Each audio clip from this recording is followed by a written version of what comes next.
चार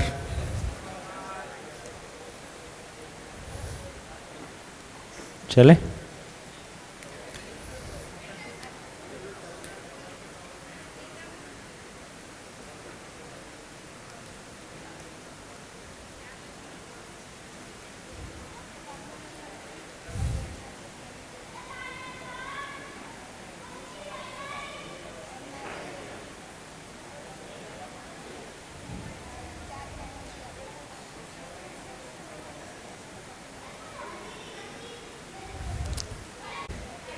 चलिए, तो लगभग 4.5 दिन पूरा हुआ है ना। आज 5वां दिन है ना, 5वां दिन है आज।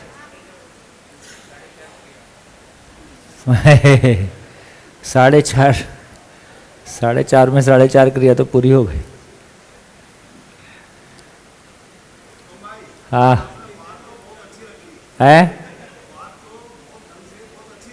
हाँ हाँ, ऊपर से गई।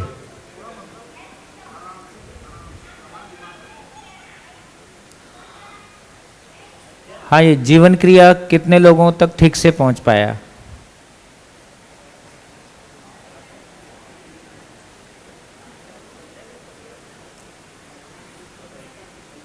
कौन प्रस्तुत करेगा? सुबह का जो सत्र है इसमें टाइम ज़्यादा चला है माइक। हरिओम। सुबह वाला जो सत्र है वो भी ज़्यादा टाइम इसमें थोड़ा लगना चाहिए था। हो गया, लेकिन जो बातें आप इसमें बताए, हाँ, तो वो जैसा सत्यप्रकाश जी बता रहे हैं कि वो इतनी ज़्यादा तेज से चला गया। हाँ, थोड़ा तेज चला गया। अच्छा, सुबह वाला सत्र थोड़ा ऐसे ही चला गया। वो पहला सत्र। पहला सत्र। हाँ हाँ। पहले सत्र में आज क्या किया था? पहला सत्र तो लगभग हम फीडबैक या थोड़ा सा रिवाइज करने में ले लेते हैं। हाँ, जी जी जी जी। हाँ, उग्र। ठीक है, चलो, आप में से कितने लोगों, हाँ,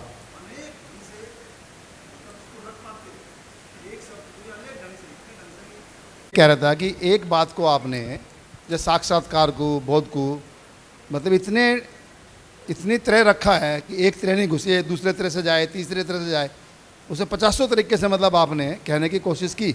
और ये अद्भुत कला एक विकसित हुई मुझे लगता है आपके अंदर, पर थोड़ा सा फास्ट था, थोड़ा सा उसको।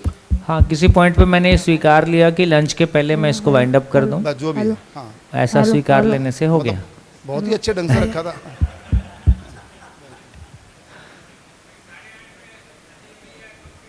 है,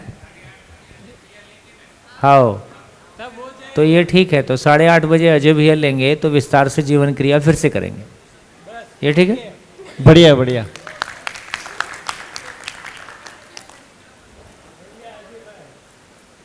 और बताइए।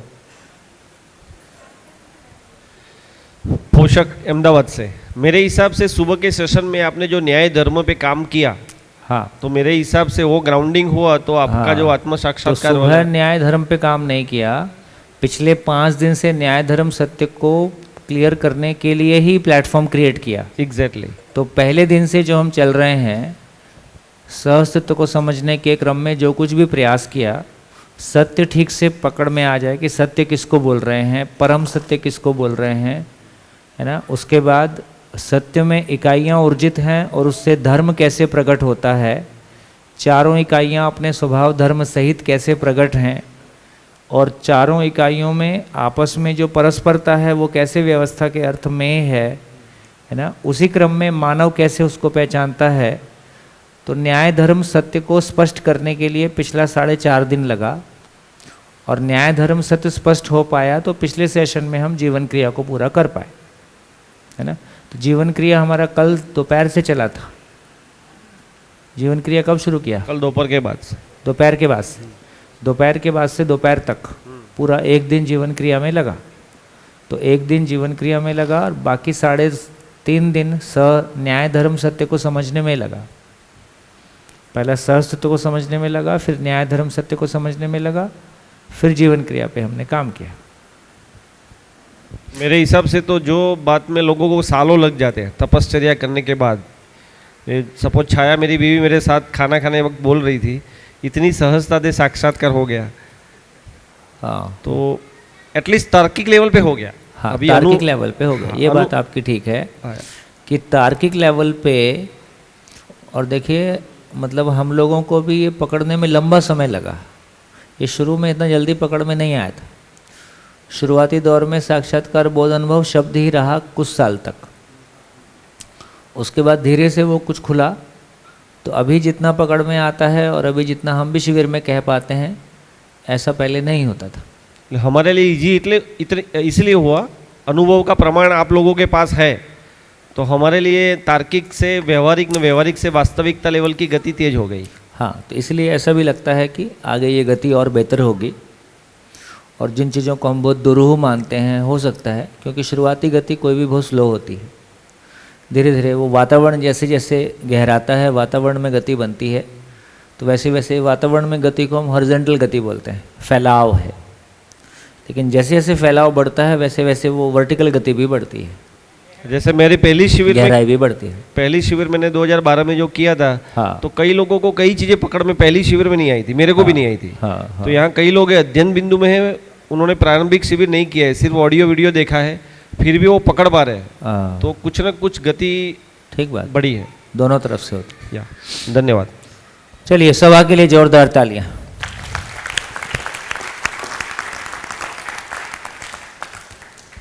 तो ये मानते हुए कि जीवन क्रिया पे यदि आप चाहें तो मैं कुछ देर रुक जाता हूँ, थोड़ा सा एक बार दोबारा अपने चित्त और कॉपी के पन्ने दोहरा लें, एक बार अपने आप में उसको और स्थिर कर लें, फिर रात को अजय भाई उसको एक बार ले ही लेंगे, है ना। यदि आवश्यकता होगी तो कल मैं फिर से एक बार 1 घंटे में फिर से कर दूंगा। एक दो बार रिपीट हो जाने में कोई बुराई नहीं है। मूल बात यह है कि न्याय धर्म सत्य हमको कितना स्पष्ट होता है, जीवन क्रिया उतना स्पष्ट हो जाता है। तो न्याय धर्म सत्य की क्लैरिटी हमारी जितनी बन जाती है और समाधान से, उसके मूल में समाधान से सुख की क्लैरिटी जितनी बन जाती है, तो समाधान बराबर सुख होता है। ये कोई हमारे फीलिंग, ये केवल शब्द नहीं है, है ना। ये हमारे में शब्द से अर्थ और अर्थ की यात्रा के बीच में जितनी इस पर क्लैरिटी बनती है, उतना ही न्याय धर्म सत्य क्लियर होता है, उतना ही जीवन क्रिया में हमारी पकड़ बन जाती है। चलिए एक बार कुछ समय लगा लें। अच्छा, जीवन क्रिया को लेके एक बार फिर से अपने में दोहरा लें, और आपको लगता है कि कहने का अभ्यास थोड़ा सा और स्पष्ट होगा तो फिर भी हम उसको आपस में फिर से एक बार शेयर कर लें। हम आधा 1 घंटा इसमें लगा लें, कोई बुराई नहीं। रात को फिर एक बार करेंगे, उससे और कुछ बेहतर होगा। तो एक बार अपने में दोहरा लें, फिर एक बार आपस में शेयर करें एक दूसरे से। तो अभी शुरू का 10 मिनट एक बार अपने में उसको समराइज़ कर लेने के लिए, 4.5 क्रिया में कैसे भ्रमित होता है, कैसे, है ना। हालांकि कुछ उसकी बारीकियां, हाँ, मैंने भी छोड़ दिया। ओ, मैं एक बार फिर से उसको कर देता हूँ, है ना। रात को एक बार फिर होगा, अभी एक बार करेंगे थोड़ा सा और आराम से हम ले पाएंगे। चलिए मैं एक बार करूँगा जिसमें कि कुछ चीज़ें छूट गई हैं जो मेरे ध्यान में उस समय नहीं आई, तो इसलिए मैंने कहीं ये स्वीकार लिया था कि मैं 1 बजे तक इसको वाइंड अप करूँगा।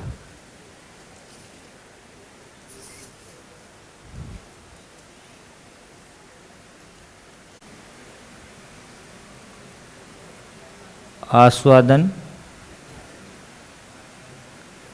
चयन,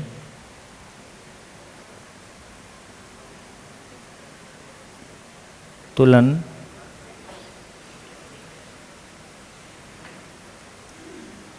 विश्लेषण,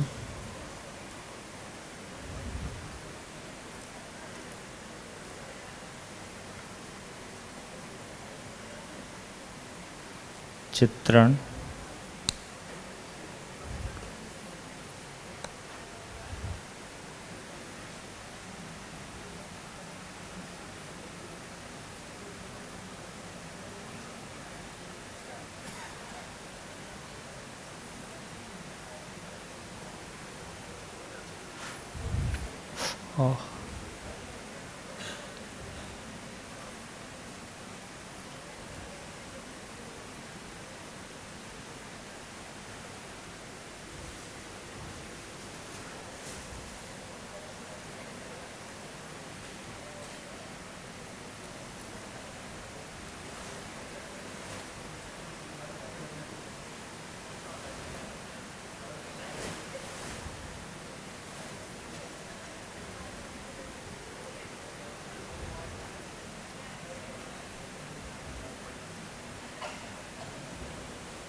चर्चा में छूटे हैं, चलें?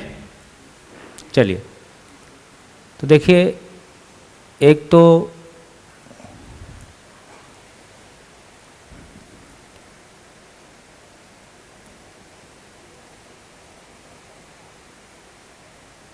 ये बोल रहे हैं कि कल्पना ब्रेन पे प्रोसेस होता है।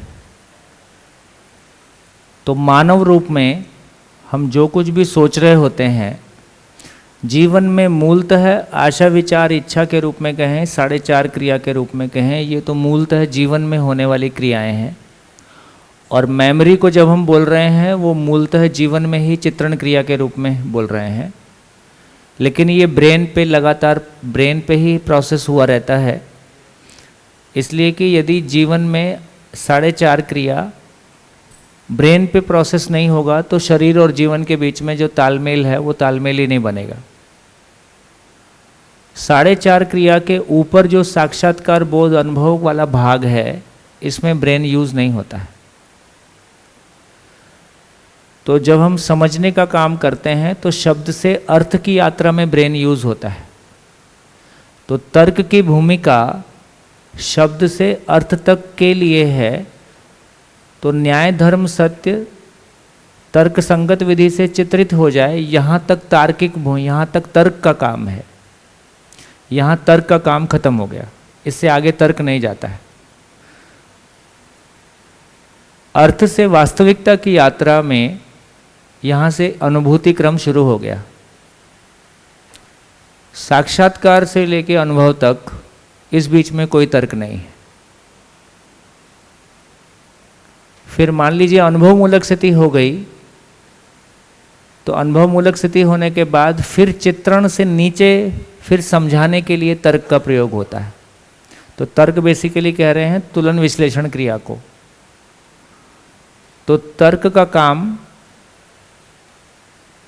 सूचनाओं को ग्रहण करने के क्रम में, विश्लेषित करने के क्रम में और चित्रण को व्यवस्थित करने के क्रम में। इसलिए तर्क के लिए सूत्र दिया था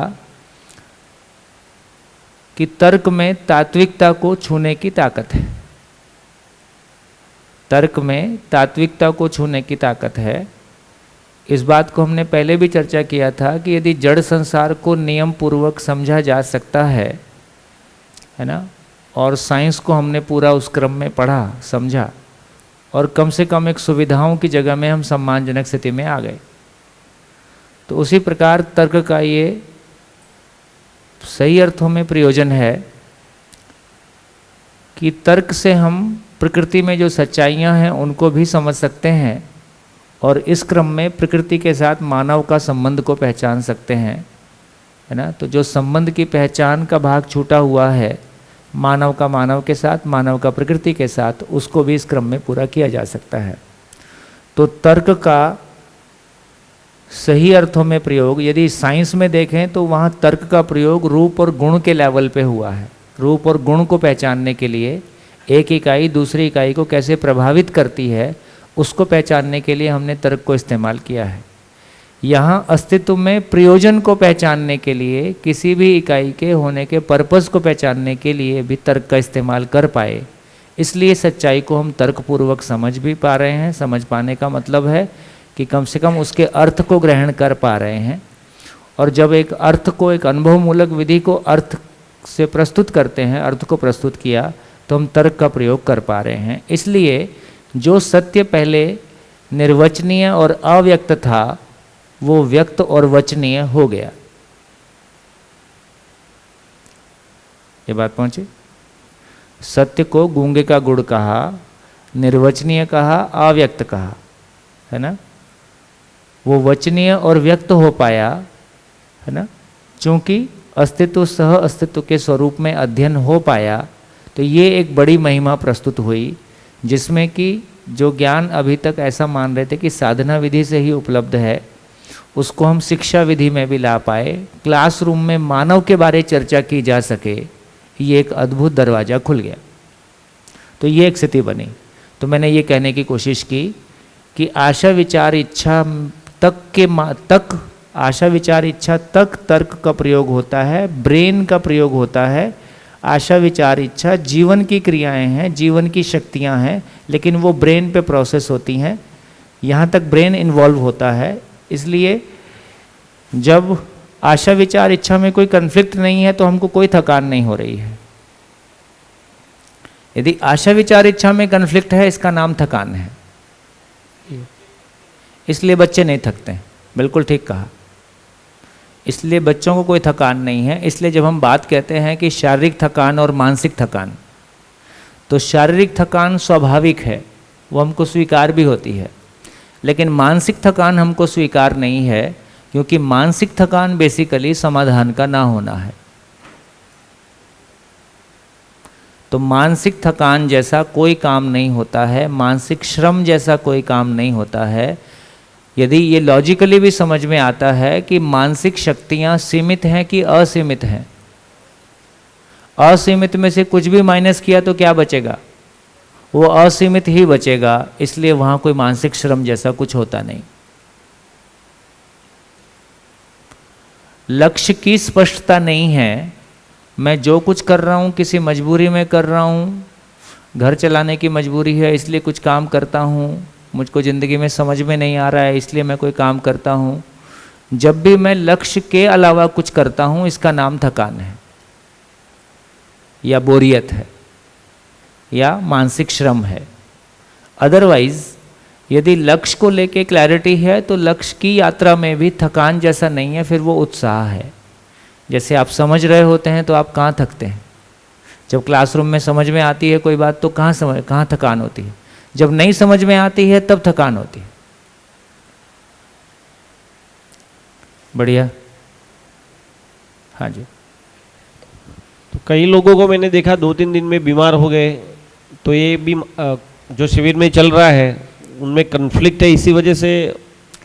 जरूरी नहीं है, उनकी अपनी कोई शारीरिक स्थितियाँ भी हो सकती हैं, लेकिन इस वजह से भी होता है। मतलब ये भी एक कारण हो सकता है? पंखे का दबाव पड़ रहा है। अच्छा, वो हो सकता है, सबके साथ नहीं, क्योंकि अब घर में सभी को पंखे यूज़ करने की आदत है। जिनको वो आदत नहीं है उनकी वजह से, मतलब शारीरिक कारण भी हो सकते हैं, लेकिन किसी पॉइंट पे अपने भीतर के कन्फ्लिक्ट भी हमको उस स्थिति में शारीरिक एक्सप्रेशन के रूप में ले जा सकते हैं। लेकिन हमेशा ऐसा होगा, ऐसा कहना मुश्किल। बढ़िया हो गया। क्या बोला यहाँ तक? यहाँ तक क्या क्या बोल दिया? आशा विचार इच्छा। आशा विचार इच्छा जीवन क्रिया है, लेकिन ब्रेन की मदद से प्रोसेस, ब्रेन इन्वॉल्व ही रहता है। हाँ। चाहे उसमें आशा विचार इच्छा में समस्या रहे या समाधान रहे, वो ब्रेन पे प्रोसेस होता ही है। और 4.5 क्रियाओं तक तर्क की जरूरत है। 4.5 क्रियाओं के बाद अनुभूति की दुनिया है, उसमें तर्क होता वहाँ नहीं। तर्क नहीं है, वहाँ तर्क नहीं है, शब्द नहीं है, या शब्द भी जहाँ नहीं। अनुभूति है वहाँ शब्द और तर्क दोनों नहीं है। बढ़िया है। हाँ, ऐसा नहीं कि शब्द और तर्क खत्म हो जाते हैं, वो 4.5 क्रिया में बना रहता है। इसलिए रूप और गुण 4.5 क्रिया में बना रहता है ना। और अनुभूति वाला भाग, न्याय धर्म सत्य वाला भाग ऊपर में अनुभूतियों में आ जाता है। बढ़िया, एक बात पूरी हो गई। आगे चलते हैं। अब इस क्रम को देखते हैं। इस क्रम को थोड़ा सा और अच्छे से देख लें ताकि हमारे साथ और ठीक से काम कर जाए। जब चित्रण की बात जब यह अभी हम प्रिय हित लाभ में जीने की बात करते हैं तो ये बहुत अच्छा समराइज हो जाता है कि सारी इच्छाएं सम्मान से सम्मान की तलाश में हैं, सुविधा से सुख की तलाश में हैं। तो मेरे को लगता है कि जब मैं कुछ कहता हूँ तो आप उसको मानिए मत और अपने में जांच के देखिए, क्या जब स्वयं को शरीर मान के जिंदा रहने के धरातल पर क्या सारी इच्छाएं सामान से सम्मान और सुविधा से सुख में समीक्षित हो जाती हैं कि कुछ और भी बचता है? इतना ही है कि कुछ और मटेरियल भी हो सकता है ना? तो ऐसा भी जांचेंगे तो भी हमारे को और समझने का, है ना, और सूचनाओं को ठीक से लेने की स्थिति बनेगी। तो जितनी भी इच्छाएं हैं मानव में, देखिए मानव की दो ही स्थितियां हैं, या तो वो सुख की तलाश में है, यदि वो पहचान की तलाश में है ना, सुख इंद्रियों के साथ जुड़ जाता है और सामान सम्मान के साथ स्वयं के लिए या दूसरों के लिए फैलाने में जुड़ जाएगा। तो इस रूप में जितना भी चित्रण होता है, इस रूप में जितना भी चित्रण होता है, वो इच्छा के प्रति, उस इच्छा से मैं सुख की निरंतरता पा जाऊंगा, क्या ये संभव है? ये संभव नहीं है। ये अपने में ही कहीं भासते रहता है, अपने में ही कोई उसका अंदाज़ा अपने को रहता है। दूसरा, मेरी ऐसी इच्छाएं केवल मुझ में निर्भर है कि मेरी ऐसी हर इच्छा में कोई दूसरा भी शामिल है? जब हम प्रियहित लाभ के लेवल पे इच्छाएं करते हैं अपने सुखी होने के क्रम में, जैसे ज्ञान की इच्छा ऐसी है कि मेरे समझने के लिए मुझको दूसरे की आवश्यकता, निर्भरता नहीं है। जहाँ तक सूचना देने की बात है तो सूचना देने वाला देना ही चाहता है। यदि किसी के पास सही अर्थों में सूचनाएं हैं, सही अर्थों में ज्ञान है, तो वो देना चाहेगा कि उसको छुपाना चाहेगा? यदि छुपाना चाहेगा इसका मतलब काम की चीज़ है नहीं। यदि आप मानव के पास कोई न्याय धर्म सत्य से जुड़ा हुआ कोई अनुभूति है, उसकी सिंपल पहचान है कि वो बंटना ही चाहेगा, वो देना ही चाहेगा, तो इस क्रम में दूसरे पे निर्भरता नहीं है। लेकिन जब हम भौतिक रूप से सुखी होना चाहते हैं, उसमें दूसरा आदमी शामिल है कि नहीं शामिल है? उसमें दूसरी भौतिक वस्तु शामिल है, दूसरा व्यक्ति शामिल है ना, वो या अपना ही शरीर भी मुझसे दूसरा है।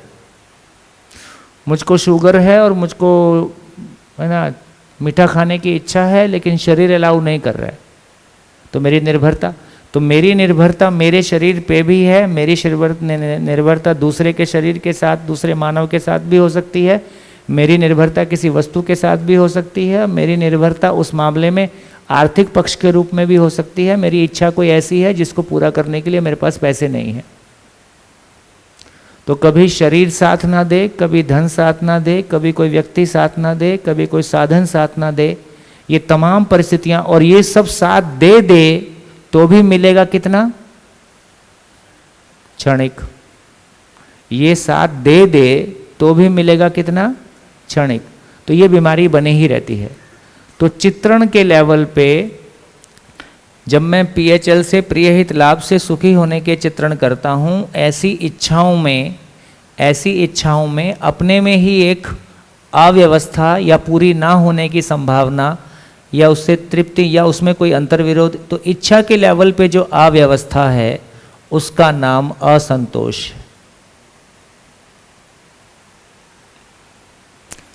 ये असंतोष क्या चीज है? देखिए, अब ये समझ सकते हैं, इसको और समझ सकते हैं अच्छे से। ये भी हमारी क्लैरिटी बनती है कि भ्रमित मानव में 4.5 क्रिया व्यक्त होता है, लेकिन ऊपर वाला 5.5 क्रिया है कि नहीं है? है तो सही, व्यक्त नहीं होता है। यदि हम टेक्निकली अब समझें तो जीवन में आत्मा से लेके बुद्धि और चित्त का सारा मामला, बेसिकली आत्मा क्या चीज है? मध्यांश में एक कण है जिसको आत्मा के रूप में पहचाना। पहला परिवेश है जिसमें 2 कण हैं जिसको बुद्धि के रूप में पहचाना। उसके बाद 8 पार्टिकल हैं दूसरे परिवेश में जिसको चित्त के रूप में पहचाना। तो इसका मतलब है कि ये सभी मूल ऊर्जा में ऊर्जित हैं कि नहीं भ्रमित मानव में? तो भ्रमित मानव में सब कुछ मूल ऊर्जा में ऊर्जित तो है ही है, लेकिन 4.5 क्रिया व्यक्त हो पाता है, ऊपर का क्रिया व्यक्त नहीं हो पाता है। इसको हम मानव व्यवहार दर्शन में और टेक्निकली समझेंगे जब हम परमाणु में विकास की यात्रा को विस्तार से समझेंगे। और एक परमाणु में विकास की यात्रा, सबसे पहले उसके अंतिम परिवेश कैसे सक्रिय होता है, अंतिम परिवेश के बाद अंतिम के पहले वाला सक्रिय होता है, उसके बाद अंतिम और उसके पहले वाला सक्रिय होता है। तो धीरे धीरे जब हम एक परमाणु में विकास की बात कर रहे हैं तो चौथा परिवेश सबसे पहले सक्रिय होता है, चौथे परिवेश के बाद दूसरा सक्रिय होता है, उसके बाद और भीतर वाला सक्रिय होता है। इस क्रम में वो गठनशील से गठन पूर्ण होता है। इस क्रम में अंदर के परिवेश सक्रिय होते हैं। सक्रिय होने का मतलब है अभिव्यक्त होते हैं। जैसे इस बात को समझने के लिए हम ये कह सकते हैं कि गठनशील परमाणु में भी जो भौतिक परमाणु है, जो भौतिक क्रिया है, उसका इतना ही मतलब है कि परमाणु का अंतिम परिवेश क्रिया में भाग लेता है, जिसकी वजह से भौतिक क्रियाकलाप होते हैं। लेकिन रासायनिक क्रियाकलाप के लिए किसी परमाणु का अंतिम और अंतिम के पहले वाला जो परिवेश है वो सक्रिय होता है, तब जाके कॉम्प्लेक्स रचनाएं बनती हैं। तो इस तरह से हम ये देखते हैं कि एक परमाणु में विकास की यात्रा कैसे पूरी होती है। तो मानव में विकास, परमाणु मानव के लेवल तक, भ्रमित मानव के लेवल तक आते आते जीवन में 3 परिवेश तक सक्रियता बन गई है। उसमें से भी स्थिति वाला भाग अभी खाली है, लेकिन इसके बावजूद भी आत्मा नाम की चीज़ है ना, आत्मा नाम की चीज़ मूल ऊर्जा में ऊर्जित है ही है। तो ये बोला गया कि भ्रमित मानव में आत्मा रूपी मध्यांश मूल ऊर्जा में ऊर्जित है ही। इस आधार पर उसमें ज्ञान की प्यास बना ही रहता है। आत्मा में जो ज्ञान का प्यास बना रहता है, उसी का प्रभाव कल्पनाशीलता पे उचित अनुचित है ना, सही गलत की पहचान के रूप में बना रहता है।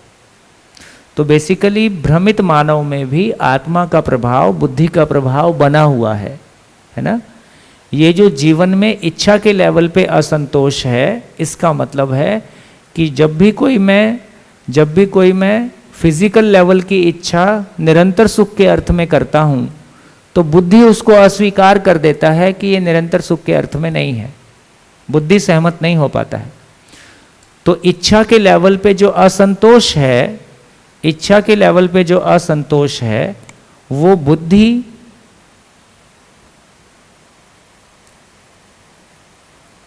बुद्धि का चित्त को समर्थन ना देना है। बुद्धि समर्थन नहीं देता है। कैसे समर्थन नहीं देता है ना? जैसे मन शरीर को चलाता है ना, इसके नीचे शरीर है, मन शरीर को चलाता है। जब शरीर के आधार पे सुखी होने जाता हूं, तो मन शरीर को चलाता है या शरीर की आवश्यकता के अनुसार मन चलता है? मतलब सच्चाई ये थी, मन, वृत्ति, चित्त, बुद्धि और आत्मा और परमात्मा, काम ऐसा है। काम ऐसा है कि परमात्मा आत्मा में अनुभूत हो जाए तो परमात्मा को आत्मा आनंद सहज प्रामाणिकता के रूप में व्यक्त करता है। वो आनंद सहज प्रामाणिकता बुद्धि में है ना, बोध के रूप में व्यक्त हुआ। बुद्धि के अनुसार तो आत्मा के अनुसार बुद्धि चले, बुद्धि के अनुसार चित्त चले, चित्त के अनुसार वृत्ति चले, वृत्ति के अनुसार मन चले, मन के अनुसार शरीर चले और शरीर के साथ ये संसार चले। शरीर के साथ ये संसार चले, तब ये कहा कि मैं व्यवस्था, व्यवहार और कार्य को नियंत्रित करता हूं।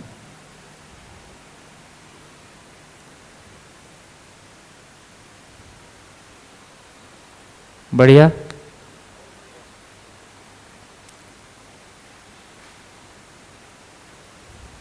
कैसा क्रम हो गया? आत्मा परमात्मा में अनुभूत हो जाए ताकि आत्मा ज्ञान संपन्न हो जाए।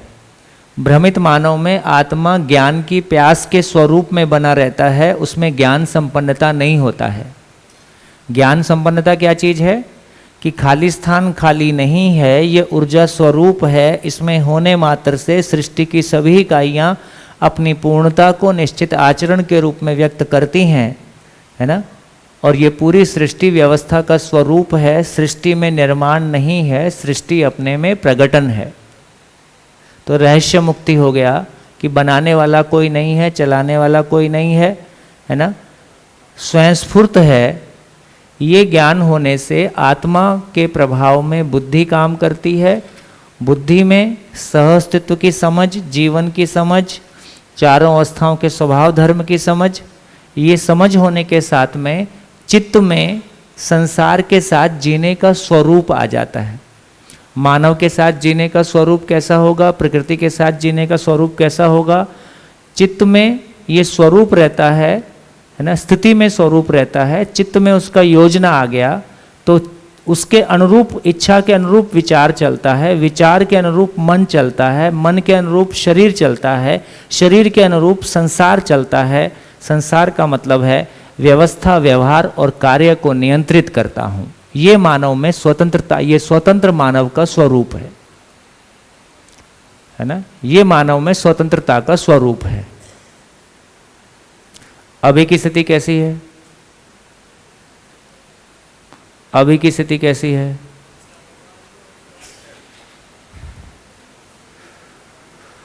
तो देखो, आगे समझने जाएंगे तो आत्मा में केवल मध्यस्थ गति है। आत्मा में केवल मध्यस्थ गति है। बुद्धि में सम और मध्यस्थ गति है ना। चित्तवृत्ति में सम, विषम और मध्यस्थ गति है।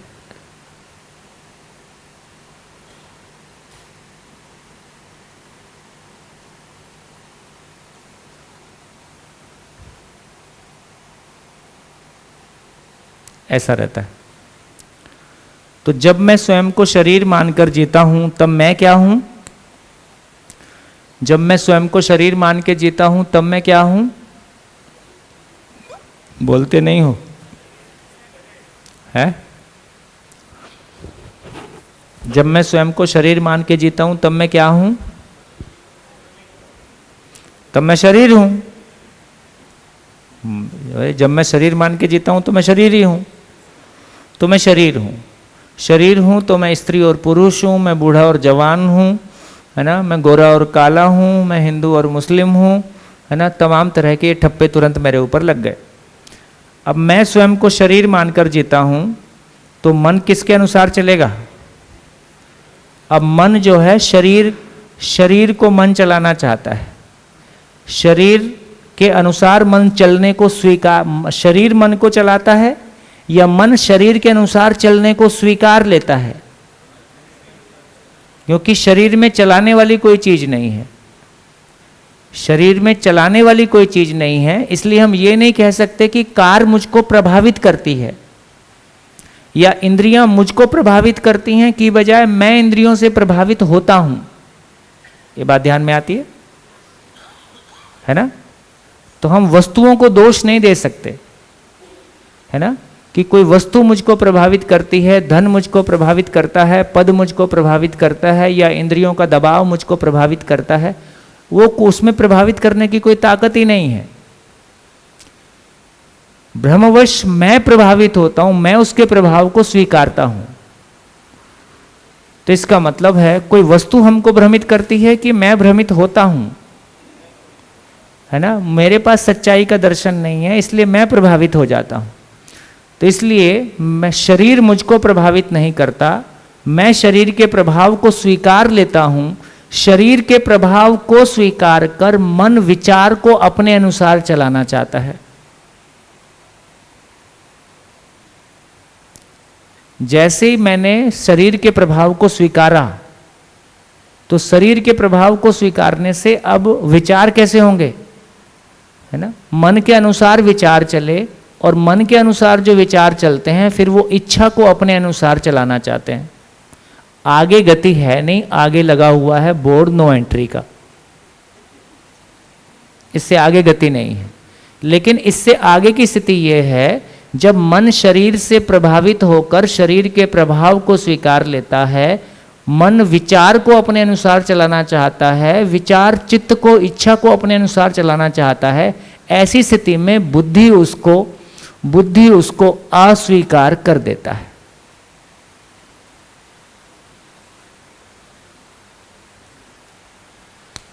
ये जो इंटरनल कन्फ्लिक्ट है, ये जो अंतर्विरोध है, ये कैसे काम कर रहा है, इस पे भी हमारा ध्यान जाएगा। तो जितना ऑब्जेक्टिवली हम अपने भीतर में भ्रम को देख पाएंगे, कन्फ्लिक्ट को देख पाएंगे, उस क्रिया को देख पाएंगे, बेशक प्रभावित होते रहें और बेशक शरीर के साथ जीते रहें, ये क्रिया कोई एक दिन में छूट जाएगी ऐसा नहीं है, लेकिन जब ये होता है तो मैं इसको ऑब्जेक्टिवली देख पाऊँ कि हाँ ये चक्री ऐसे घूमती है, तो उसका प्रभाव पहले से कम होगा कि ज़्यादा होगा। दत्त, बंद कर दूं टॉपिक? ब्लैंक दिखाई दे रहे चेहरे, चलाऊं कि नहीं चलाऊं?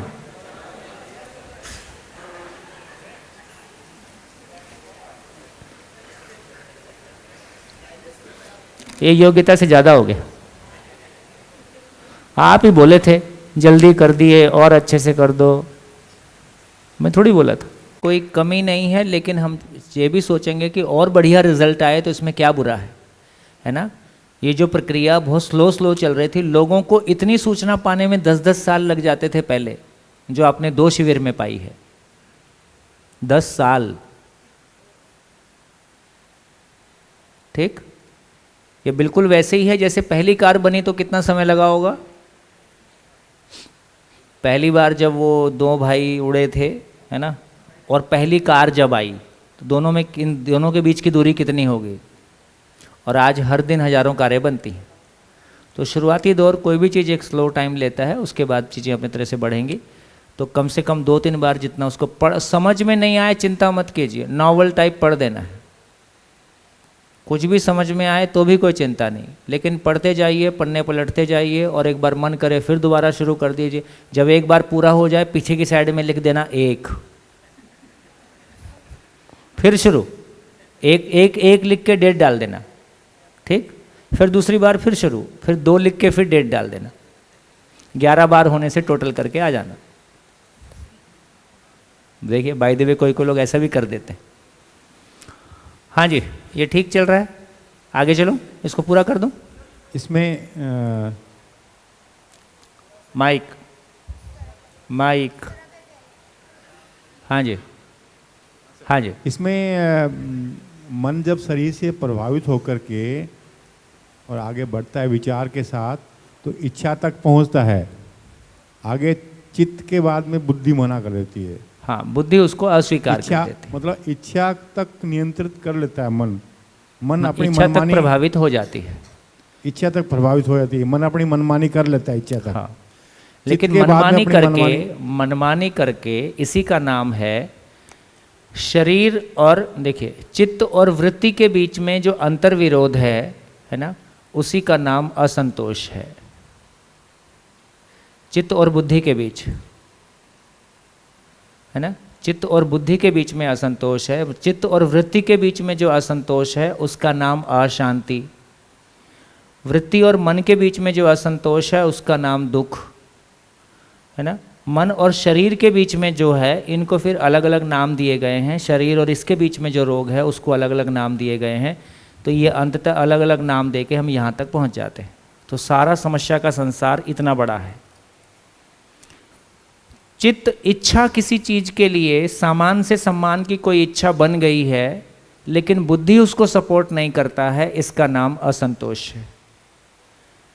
बुद्धि उसको सपोर्ट नहीं करता है, फिर भी सुख का दबाव है, और उस इच्छा को क्रियान्वित करने के लिए, एक्शन में ट्रांसलेट करने के लिए हम विचार को चलाना शुरू कर देते हैं। तो ऐसी भ्रमित इच्छा के आधार पर जब विचार चलता है तो वृत्ति, विचार और इच्छा में कन्फ्लिक्ट होता है, उसका नाम अशांति है। ऐसे विचार के आधार पर जब हम आस्वादन चयन करने जाते हैं तो आस्वादन चयन ठीक से हो नहीं पाता है। तो वृत्ति और मन के बीच में जो कन्फ्लिक्ट है उसके आधार पर मन में दुख की स्थिति, आशा निराशा की स्थिति बनती है। ऐसे मन के आधार पर, ऐसा मन और शरीर के बीच में जो कन्फ्लिक्ट होता है, उस पे मन में क्या स्थिति, मन में क्षोभ, मेरे ख्याल से क्षोभ शब्द उसमें यूज होता है, और शरीर में उसके आधार पर रोग आते हैं। उसका प्रभाव शरीर पे किसी रोग के रूप में आता है। ये सारा कन्फ्लिक्ट का संसार है। तो मानव व्यवहार दर्शन में जाएंगे तो इसमें काफ़ी विस्तार से बहुत सारी बातें हमको मिलेंगी, है ना, काफ़ी विस्तार से वो जर्नी हमको मिलेगी। तो उस क्रम में हमारा ये ध्यान चला गया कि ये 4.5 क्रिया का भ्रमित संसार कैसे काम करता है। इन सबको मिला के एक शब्द में कहा, इसी का नाम है नरक।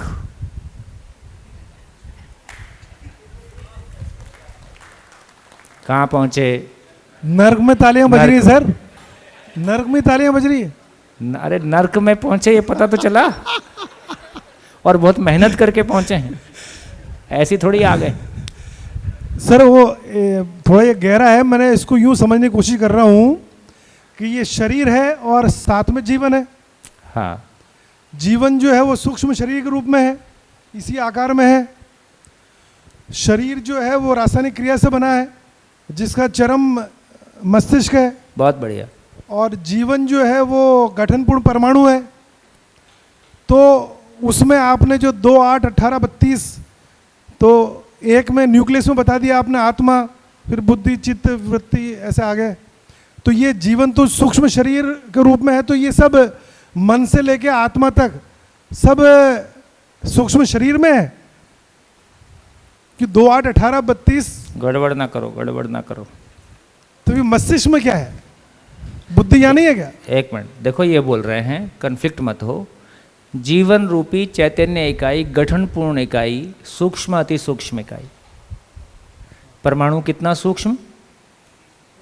एक बूंद का 10 लाख 20 लाख जो भी होगा, ठीक, इतनी सूक्ष्म इकाई के स्वरूप में परमाणु है। गठनपूर्ण परमाणु इतनी सूक्ष्म इकाई है। उस सूक्ष्म इकाई परमाणुविक स्वरूप में है। उसका परमाणुविक स्वरूप को खोला तो उस सूक्ष्म इकाई के मध्यांश में एक कण है, उसका पहला परिवेश, दूसरा परिवेश, तीसरा परिवेश, चौथा परिवेश। इस रूप में ये एक सूक्ष्म अति सूक्ष्म इकाई है। ये सूक्ष्म अति सूक्ष्म इकाई जिस शरीर को चलाती है ना, उस शरीर के आकार में, है ना, हॉरिजेंटली, वर्टिकली, 3 डायमेंशनली ट्रैवल करता है, उससे वो पुंजाकार बनता है। इसका मतलब है कि मन, वृत्ति, चित्त, बुद्धि सहित गठनपूर्ण परमाणु एक सूक्ष्म बिंदु कण के जैसा शरीर में ट्रैवल करता है, लेकिन ये पूरा ब्रेन के थ्रू ही आदान प्रदान करता है। तो आप मतलब हमारी कल्पनातीत है वो सारी गतियाँ कि इच्छा गति से शरीर में ट्रैवल करते हुए भी, लेकिन जब हम सोचते हैं तो कितना रिलैक्स होकर सोच रहे हैं। ये मैं ही इस पूरे शरीर में इच्छा गति से ट्रैवल करता हूँ, उसके आधार पे ये पुंजाकार बनता है, लेकिन मुझको बिल्कुल पता नहीं चलता है। मैं तो बहुत आराम से सोचने विचारने का काम कर रहा हूँ। मैं तो ऐसा लगता हूँ जैसे एक जगह कहीं बैठा हूँ। ये बिल्कुल वैसे ही है जैसे धरती 1,09,000 या 8,000 किलोमीटर पर आवर की गति से सूरज के चारों तरफ चक्कर लगाती है, और हमको बिल्कुल पता नहीं है कि हम किसी ऐसी चीज़ पे बैठे हैं जो लाख किलोमीटर पर आवर की स्पीड से चल रही है, और उसकी सतह पे 70% बाई वॉल्यूम, बाई, है ना, पानी है ना, और ये सब आकाश में उड़ रहा है। कभी समुद्र के किनारे बैठ के सोचा ये पानी है इस जमीन से कैसे चिपका हुआ है, और ये 1,00,000 किलोमीटर की दूर से गति से जा रहा है, और ये हिलता डुलता भी नहीं है। कभी ग्लास में पानी रख के, कटोरी में पानी रख के ऐसे घुमा दो तो क्या होता है? कटोरी हाथ में, पानी बाहर। अकल्पनीय है मामला, है ना भाई। किसी कटोरी में, खुली कटोरी में पानी रख के ऐसा घुमा दो तो क्या होगा? पानी बाहर। लेकिन ये धरती 1,00,000 किलोमीटर, और यह स्पिन मोशन भी कर रहा है। ये यदि हम देखें तो कटोरी ऐसे भी घूम रही है, लेकिन पानी उस पर रखा है, पानी भाग नहीं रहा है ना।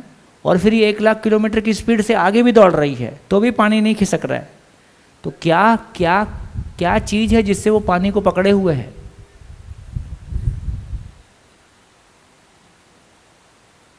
है ना। आपने तो भैया खा पी के निकल लिए, इतने में ही काम चल गया। तो घूमता है, घूमती रहे तेरा। ऐसे सवाल करोगे तो ये लगेगा खा पी के निकलना ही ठीक है। आपने कहा 1,00,000 की स्पीड पे चल रहा है और पानी भी नहीं उछल रहा है, तो फिर दिमाग कैसे काम करेगा? तो अब ये बताइए कि ठीक है, तो अब आपने बता दिया ये मस्तिष्क जो सीपीयू है, शरीर हार्डवेयर है और जीवन सॉफ्टवेयर है, ये सीपीयू के थ्रू उसको चला रहा है, और उसमें ये मन से लेके आत्मा तक सब इसके अंदर है क्या, या घूम रहे हैं कंटिन्यूस? अरे वो घूम ही रहा है। ओके, घूम रहे हैं, लेकिन लगातार ब्रेन के साथ कांटेक्ट में बना हुआ है। पर हम बोलते तो ऐसा ही है ना कि बुद्धि यहाँ है। बुद्धि इधर कुछ नहीं है, नहीं है। ओके बुद्धि इधर से कम्युनिकेट करती है, ओके कम्युनिकेशन इधर से है, वो भी मन कम्युनिकेट करता है ब्रेन के साथ, बुद्धि कभी कम्युनिकेट नहीं करती। मन कम्युनिकेट करता है। शरीर के साथ भ्रमित मानव में भी, जागृत मानव में भी जब भी कोई कम्युनिकेट करेगा तो मन ही कम्युनिकेट करेगा। चैनल हमेशा वही है। हाँ हाँ बुद्धि चित्त को आदेश करेगा, चित्त वृत्ति को करेगा, वृत्ति मन को करेगा, मन ही शरीर को करेगा, क्योंकि मन के पास ही वो ताकत है कि वो भौतिक रासायनिक वस्तु के साथ तदाकार हो पाए। अगले की, ऊपर वाले की वो ताकत ही नहीं है, वो अलग तरह की चीज़ है। नहीं, ये तो आपने अब तक बताया नहीं 2.5 शिविर में कि मन ही में ताकत है कि वो अच्छा अच्छा, है? कितने लोगों को ध्यान है कि ये बताया था? हाथ उठाओ तो जरा, देखो तो जरा घूम के, आप कहाँ थे उस समय, ये अब सोचो। हो सकता वो विश्लेषण तुलन में चल रहा होगा हाँ उस हाँ समय। हाँ, अच्छा अच्छा। एक और चीज, अभी इस पर और सोचना पड़ेगा, वापस सवाल लेके थोड़ा आए तो बताएंगे आपको। अगला 2 महीने पर- जब लौट के आओगे सोचने के लिए ही है। एक चीज और, जिसे आपने बताया कि आत्मबल, बुद्धि बल, मनोबल, तो इसका मतलब है कि ये जो शब्द बने हैं मनोबल से लेके आत्मबल तक, वो आपने तो सब फिट कर दिए इसी के अंदर जीवन में। पहले से ही है। हाँ, इसका मतलब है कि लोगों ने पहले से भी किसी सच्चाई को किसी सीमा तक पहचाना ही पहचाना है। है। जिन्होंने शब्द बनाए हैं उनके भी यदि ध्यान जाएगा तो शब्दों की महिमा देख के समझ में आता है कि कुछ समझ में आया ही है।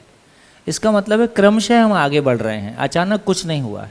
क्योंकि ऐसा कोई शब्द और कहीं मुझे याद नहीं आ रहा हिंदी में जिसमें बल आखिर में आता हो और कहीं उपयोग होता हो, खाली इसी में आ रहे हैं। तो इसका मतलब है कि जिसने ये हिंदी बनाई उसका भी यात्रा अच्छी रही होगी। आदरणीय नागराज जी के थोड़ा नीचे पर आसपास की अरे रही होगी। भैया, वो अंदर ही नागराज यही बोलते हैं कि 99 चोट पहले लगी हुई थी, एक मैंने मार दी। हाँ हाँ,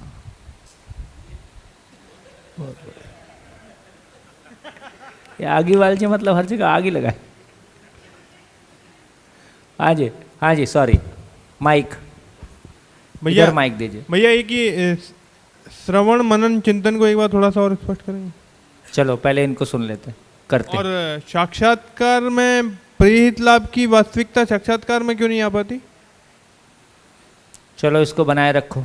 प्रियहित लाभ के बारे में यह बोल दिया कि जितने भी परिवर्तनशील चीज़ें हैं वो 4.5 क्रिया में ही रहते हैं। साक्षात्कार में वही चीज़ आएगी जो निरंतर होगी। बोला था कि साक्षात्कार का मतलब है जो ज्ञान के साथ तदाकार होता है, उस ताकत का नाम साक्षात्कार है। तो वहाँ पे कोई भी परिवर्तनशील चीज़ जाएगी ही नहीं। तो इसलिए वहाँ पे रूप और गुण जो भी परिवर्तनशील चीज़ें हैं, प्रियहित लाभ जो भी परिवर्तनशील चीज़ें हैं, वो चित्त के चित्रण तक जा सकता है। बस चित्त की स्थिति में वो कुछ भी नहीं जाएगा। चित्त की स्थिति मतलब साक्षात्कार या चिंतन, वहाँ वही वस्तु जा सकती है जो स्वयं में निरंतर हो गई, परिवर्तनशील वह नहीं जाएगी। क्योंकि साक्षात्कार के साथ बोध की अटल स्वीकृति जुड़ी हुई है, इसलिए है वो स्वीकृति जो बोध की है वो निश्चयात्मक स्वीकृति है, इसलिए परिवर्तनशील होगी तो स्वीकृति।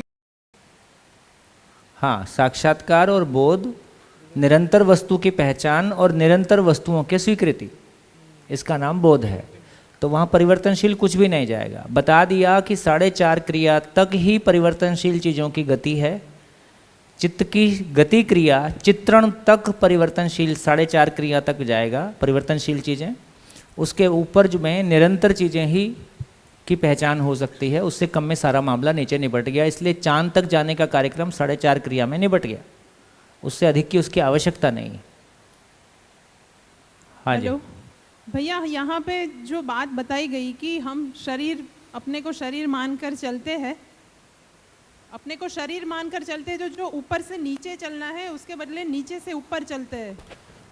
तो जो अशांति, पीड़ा, मतलब बुद्धि को स्वीकार नहीं होता, वो सारी जो बातें बताई गई। थोड़ा तो, माइक आगे ले ले। हाँ हाँ, तो हम अपने जीने में देखते हैं तो हमेशा कोई अशांति या पीड़ा बनी रहती है, ऐसा नहीं होता है। हाँ। मतलब ऐसा नहीं लगता है कि हम कोई बहुत ज्यादा खराब जी रहे हैं, हाँ। मतलब ठीक ठाक जी रहे हैं। मतलब हमेशा जो ये कहते हैं कि नर्क जैसा है या हमेशा पीड़ा बनी रहती है, हमेशा अशांति बनी रहती है, ऐसा नहीं लगता है जब जीने में देखते हैं। तो वो क्या है, मतलब टेक्निकली अगर देखा जाए वो चीज़ फिर संवेदनशीलता में आ जाती है। संवेदनशीलता की स्थिति में अपने शरीरों को बनाए रखना, अपनों के शरीरों का ख्याल रखना, प्रकृति में भी कुछ ख्याल रखना, साथ में किसी ज्ञान की तलाश में भी लगे रहना, तो इसमें फिर वो बीच की एक जगह आ गई जहाँ पे एक मानव में अमानवीयता के लिए अस्वीकृति है, मानवीयता के लिए स्वीकृति है ना, और स्वयं भी किसी अमानवीय कृत्यों में शामिल नहीं होते हैं, है ना। तो जैसे मानव को पहचाना कि पशु मानव, राक्षस मानव, पशु मानव, राक्षस के मानव के, और फिर मानव, तो मानव पद तो अनुभव के बाद है। तो आज हम यदि अनुभव संपन्न नहीं हुए हैं तो चेतना के रूप में उसको यही कहा जाएगा कि वो एनिमल कॉन्शियसनेस है। तो जीव चेतना के साथ होते हुए लेकिन मानव होने की प्रवृत्ति के साथ हैं, तो एक स्पेशल कैटेगरी हो गया कि जीव चेतना में होते हुए भी हम मानव होने की प्रवृत्ति के साथ हैं।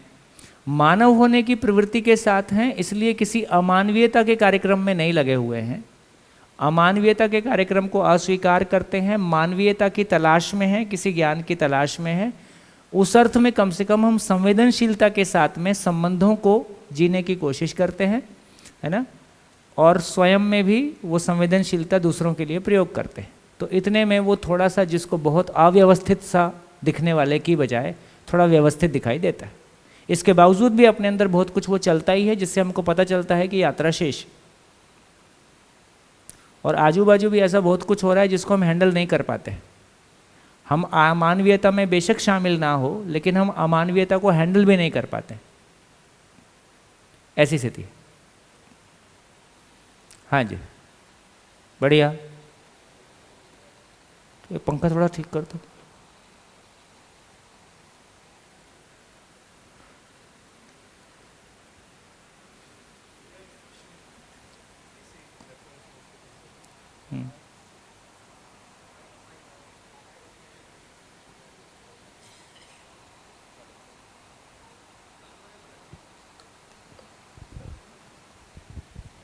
हेलो, ये भैया प्रिय हित लाभ की जगह न्याय सत्य धर्म की दृष्टि बनाकर जब आस्वादन शुरू करते हैं और तुलन और विश्लेषण की तार्किकता से चित्रण में उसका अर्थ स्थिर करते हैं और सह अस्तित्व को साक्षात्कार में पहचान कर उसका बोध, स्वीकृतियों का बोध लेकर परमात्मा तक पहुंचने की कोशिश होती है अनुभव के आनंद द्वारा।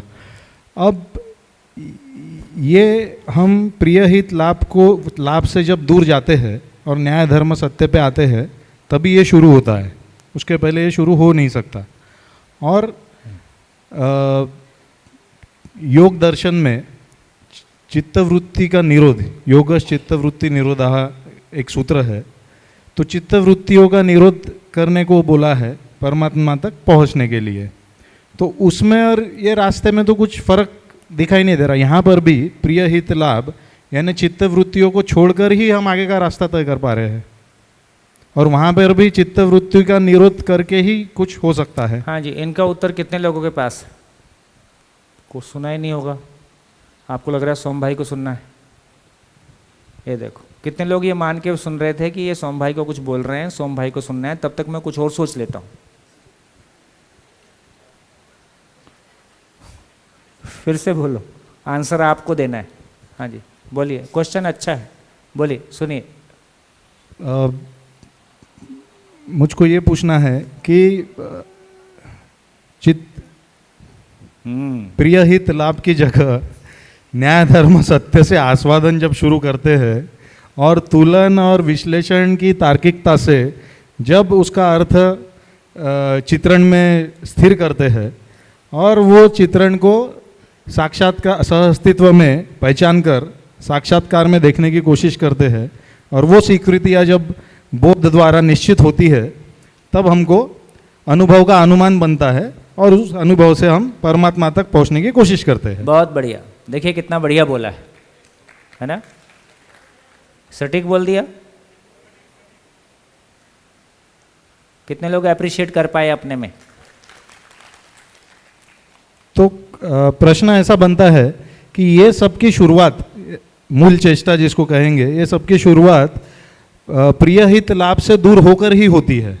तो प्रिय हित लाभ से दूर होना और चित्तवृत्तियों का निरोध करना, इसमें क्या अंतर है? मुझे ये सेम लग रहा है। तो बाकी जो अपना पुराना ज्ञान है उसमें एक योग दर्शन है जिसमें योग चित्तवृत्ति निरोधा ऐसा एक सूत्र है, तो बोला है कि चित्तवृत्तियों का निरोध करो आप तो परमात्मा तक पहुंचोगे। और इसी में भी वही रास्ता दिख रहा है कि क्योंकि प्रिय हित लाभ ये चित्तवृत्तियों का निरोध करना ही है, ऐसा मुझे लग रहा है। तो इसमें क्या अंतर है?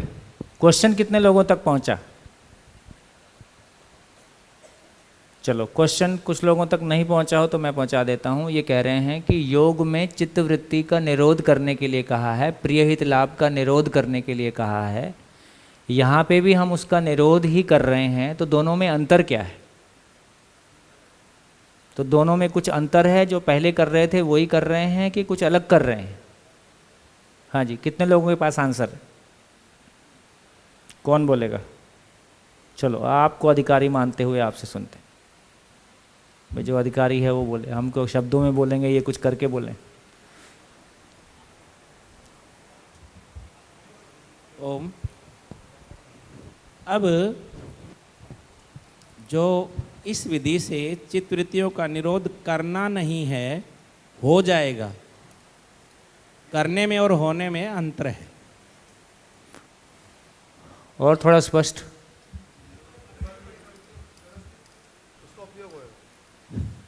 मेरे हिसाब से यहाँ हम विरोध या निरोध नहीं करते। हमें जैसा ऐसा देखना है, वो गति में हम हित प्रिय को साइड में करके भी न्याय की तरफ बढ़ते हैं आगे। नहीं, और क्लियरली आने की जरूरत है। चलो जी, सतप्रकाश जी को दो। मुझे ऐसा लगता है कि जब न्याय, धर्म और सत्य की दृष्टि बन जाएगी हमारी, तो उससे ये प्रिय हित लाभ व्यवस्थित रूप से सदुपयोग हो जाएगा। बल्कि बहुत बढ़िया, जोरदार ताली। विरोध की बात ही नहीं। तो हाँ, पहले मन मारने की बात थी, मन मारना है, अब मारना नहीं है, मन का सदुपयोग करना है, व्यवस्थित करना है उसे। इतना अंतर आ जाएगा। चलिए, मैं इनकी भाषा को रिपीट कर देता हूँ। पहले चित्तवृत्ति को निरोध करने का मतलब है कि विचार शून्य हो जाना, विचार को खत्म ही कर देना, विचार शून्य हो जाना। विचार शून्य होना एक बहुत अलग तरह का काम है, बेसिकली प्रकृति विरोधी काम है, लेकिन लोगों ने ये भी कर डाला है ना। उसका सूत्र आदरणीय नागराज जी बताते थे, जितना 700 करोड़ लोगों में जितना विचार चलता है उसका सूत्र क्या है? 700 करोड़ लोगों में जितना भी विचार चलता है, शुभ चले अशुभ चले, अच्छा चले बुरा चले, उस सारे विचार का नियंत्रण कहाँ पे है या उसका स्रोत कहाँ पे है?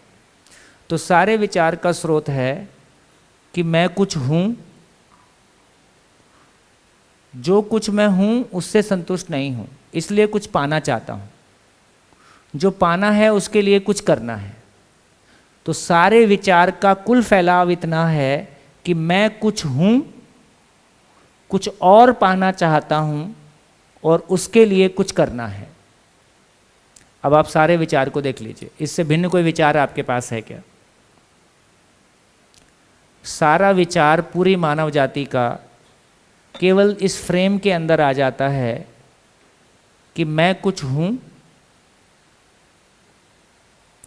जो हूँ उससे तृप्त नहीं हूँ, इसलिए कुछ और भी पाना चाहता हूँ और उसके लिए कुछ करना है। तो मैं कुछ हूँ, कुछ पाना चाहता हूँ, कुछ करना चाहता हूँ, इसमें सारा विचार है। अब इस विचार को शून्य करना है तो क्या करना पड़ेगा? इसको उल्टा करना पड़ेगा।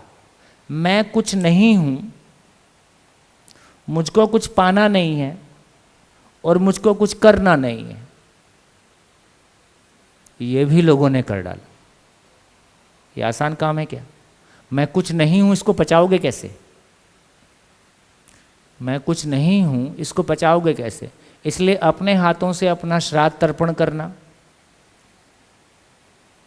वहाँ तक गए कि अपनी चिता अपने सामने जला दिया, भाई मैंने उसका श्राद्ध तर्पण कर दिया, और उसके बाद वो गेरवा, वो अग्नि का वस्त्र धारण कर लिया, चिता का वस्त्र धारण कर लिया। तो मैंने अपने आप को मिटा दिया। अब मेरा खानदान मिट गया, घर मिट गया, शहर मिट गया, देश मिट गया। इसलिए इस परंपरा के बहुत सारे लोगों से आप पूछोगे कि आपका जन्म कहाँ हुआ, वो अपने बारे में कुछ भी नहीं, क्योंकि सब मिट गया। हो अपने चित्त से उसको मिटा देना। तो मैं कुछ नहीं हूँ, मुझको कुछ पाना नहीं है, मुझको कुछ करना नहीं है, अब विचार कहाँ से आएगा? विचार का गला ही दबा दिया। ये अपने आप में हिमालयन टास्क है ना? इसको चित्तवृत्ति निरोध कहा है। ठीक, यहाँ क्या कर रहे? यहाँ चित्तवृत्ति का निरोध नहीं कर रहे हैं, है ना? लाखों किलोमीटर पर घंटे की स्पीड से आती हुई गाड़ी को रोकना बहुत मुश्किल काम है, उसको सही दिशा में धक्का मार दिया। तो प्रिय हित लाभ की गाड़ी चल रही थी, उसको न्याय धर्म सत्य की ओर धक्का मार दिया, रोका नहीं, है ना?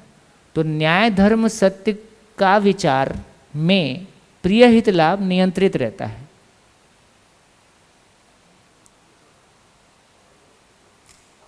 तो न्याय धर्म सत्य के विचार में, न्याय धर्म सत्य की दृष्टि में प्रिय हित लाभ अब नियंत्रित रहता है। ये इतना हावी नहीं होता है कि ज्ञान के लिए रास्ता बंद कर दे। क्यों ये संभव हो गया? ये क्यों संभव हो सका? क्यों अस्तित्व का अध्ययन हो पाया। अस्तित्व क्यों है, कैसा है, मैं क्यों हूं, कैसा हूं, और मानवतापूर्ण आचरण का स्वरूप क्या है। तो ज्ञान की रोशनी उपलब्ध हो गई। उस रोशनी में आशा विचार इच्छा जो प्रिय हित लाभ में डूबा हुआ था, उसका ट्रांसफॉर्मेशन न्याय धर्म सत्य में हो सका, क्योंकि ज्ञान की रोशनी उपलब्ध हुई। तो ज्ञान की रोशनी में कल्पनाशीलता का पहला ट्रांसफॉर्मेशन प्रिय हित लाभ से न्याय धर्म सत्य के स्वरूप में हो गया। तो विचार जो तुलन में जो प्रिय हित लाभ बैठा हुआ था, उसकी जगह में न्याय धर्म सत्य की दृष्टि प्रायोरिटी में आने से, स्थिर होने से प्रिय हित लाभ नियंत्रित हो गया। इसलिए कहा कि संज्ञानशीलता के प्रकाश में संवेदनाएं नियंत्रित रहती हैं। तो भैया गाड़ी आगे चलती बन गई। तो ये बहुत आसान काम है, उसके तुलनात्मक ये बहुत आसान काम है। इसलिए अब ज्ञान सबके लिए संभव है, पहले किसी के लिए संभव था जो उतना हिमालयन टास्क करने की हिम्मत करे। उससे भी जो मिला वो मानवतापूर्ण आचरण नहीं मिला, मानव का अध्ययन नहीं हुआ, इसलिए शिक्षा का स्वरूप नहीं निकला, इसलिए व्यवस्था का स्वरूप नहीं निकला, इसलिए संविधान का स्वरूप नहीं निकला, इसलिए एक परिवार के जीने का स्वरूप नहीं निकला। लेकिन वो व्यक्ति स्वयं में शरीर के सुख दुख से ऊपर चला गया। बढ़िया है। Mic mic mic. कहा था कि जहाँ विज्ञान और आध्यात्म खत्म होता है, वहाँ आदरणीय नागराज जी का दर्शन शुरू होता है। हाँ, तो मतलब किसी ने उसको पूछा आपसे, हाँ, मतलब ये बात, इस तरह की बात जो है ना, जब बहुत पचने के मूड में हो तब तो उसकी महिमा ठीक लगती है। आप इसको हॉल से निकल के बोलोगे हाँ, तो नहीं, वो नहीं, अनावश्यक विरोध गले लोगे। मैं तो अपने समझने के लिए कह रहा हूँ। हाँ, तो आपने वहाँ जवाब नहीं दिया था उसका। हाँ। अब यहाँ जवाब मिल गया कि अब तक अध्यात्म में चित्त और वृत्ति के निरोध से विचार इच्छा को शून्य करके और समाधि में जाकर, हाँ, और यहाँ आदरणीय नागराज जी ने आशा विचार इच्छा को एक करके न्याय धर्म सत्य को समझने के लिए एक कर देना, आशा विचार इच्छा को शून्य नहीं किया, एक कर दिया। उसमें अंतर विरोध खत्म हो गया। अंतर विरोध हैंडल करने की जगह में आ गया। ये उसका जवाब आ गया ना, मतलब अध्यात्म की। ठीक, ओके, बढ़िया है। देखो, किसी चीज़ का अधिमूल्यन भी ना हो, अवमूल्यन भी ना हो। जो प्रयास हम कर रहे हैं ये बहुत हंसते खेलते होने वाला प्रयास है, लेकिन जिन लोगों ने उस प्रयास को करने की हिम्मत की है, आज हम थोड़ा सा भी कहीं घर से बाहर जाते हैं तो हम 10 बार अपने कंफर्ट के बारे सोचते हैं। उस आदमी की हिम्मत को देखो जिसने अपने हाथ से अपनी चिता को आग लगा के उस ज्ञान के लिए निकल गया होगा। ना कोई घर वाला अप्रिशिएट करता है, ना संसार अप्रिशिएट करता है, तो भी उस आदमी ने हिम्मत की होगी। मतलब क्या हिम्मत लोगों ने की है, उसकी तुलना में हम कितनी हिम्मत कर रहे हैं, ये दोनों को कंपेयर करके तब कोई स्टेटमेंट इशू करेंगे तो हमारी स्टेटमेंट सम्मानजनक रहेंगे। नहीं, आप निश्चिंत रहें, आपसे इतना तो सीख ही लिया है कि हाँ, बाहर तो बैलेंस ही बोलते हैं वहाँ अब तक की जो जीवन यात्रा है उसका भी सम्मान है। और व्यक्ति जहाँ तक पहुँचा है, हाँ। जैसे भी पहुँचा, और बड़ी कोई कठिन रास्ते कोई पहुँचा जब है। नागराज जी किसी बात को बोलते थे ना, वो उस अधिकार से संपन्न है।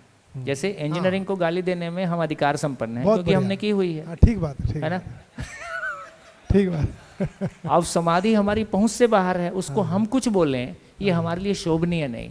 बिल्कुल ठीक, बिल्कुल ठीक। वो इसका तो जगह ध्यान- हमारे लिए शोभनीय नहीं है। तो अपनी अपनी हैसियत को हम पहचान के बात करेंगे तो वो स्वीकार नहीं, हो। आपने बहुत ये बात भी मैं मजेदार बोली कि अपने जिंदा रहते हुए शरीर को जला के और अग्नि वाला वस्त्र ग्रहण करके वो करना कोई आसान काम नहीं हो भी, वो तो बहुत बहुत बहुत मुश्किल काम है। ठीक है।